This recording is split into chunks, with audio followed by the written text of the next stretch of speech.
Est-ce que vous saviez que l'Éthiopie avait aidé le Congo en 1960 ? Remontons un peu dans le temps. Le 30 juin 1960, le Congo prend officiellement son indépendance de la Belgique. Sauf que, sans le Congo et ses ressources minières, la Belgique perd un territoire très important pour son développement économique. De plus, il faut ajouter que, même si le Congo était officiellement indépendant, la structure de la société était toujours la même. L'armée, par exemple, était toujours faite de façon à avoir des officiers blancs et belges et des Congolais simples soldats. Alors que le pays était indépendant, aucun général n'était congolais, parfois on faisait même venir des officiers de Belgique plutôt que de faire monter en grade des Congolais. En plus de ce qui est clairement une humiliation, le général Janson, un général belge, affirme le 5 juillet 1960 « L'indépendance ne signifie pas la promotion automatique des Noirs ». Et cette déclaration va mettre le feu aux poudres.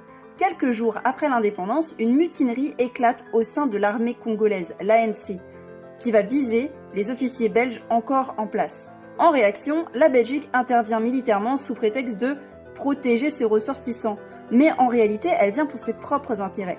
Le Katanga et le Sud-Kasaï demandent leur indépendance pour pouvoir profiter pleinement de leurs ressources.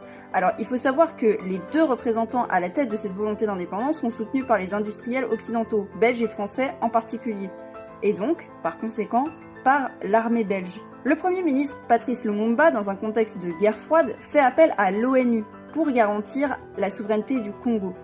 Le 20 juillet 1960, l'Éthiopie envoie 460 soldats sous un seul nom, la brigade Takel, à savoir la première brigade à se porter volontaire pour aider le Congo.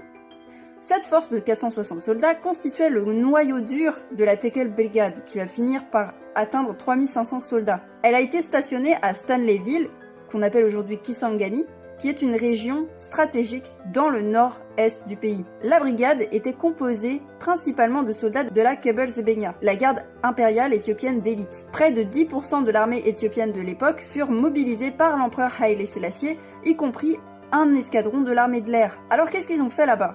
Eh bien, la 3e brigade éthiopienne a joué un rôle crucial dans le siège de Kibushi, entre 62 et 63, en fournissant un soutien décisif en artillerie contre les forces sécessionnistes, donc ceux qui voulaient leur indépendance soutenus par les Belges. Leur discipline et leur efficacité furent largement reconnues au sein de la mission de l'ONU. La dernière brigade éthiopienne est partie en 1967. Mais alors pourquoi ? Quel était l'objectif de l'Empire éthiopien d'envoyer des soldats au Congo ? L'Éthiopie, par l'intermédiaire de la Takel Brigade, voulait montrer un fort engagement panafricaniste et un soutien actif à la souveraineté congolaise. Elle voulait montrer qu'elle soutenait la liberté des Congolais à se suffire à eux-mêmes. Ce fut aussi l'une des plus importantes contributions militaires africaines à l'ONU, en soulignant le rôle de l'Afrique dans la gestion de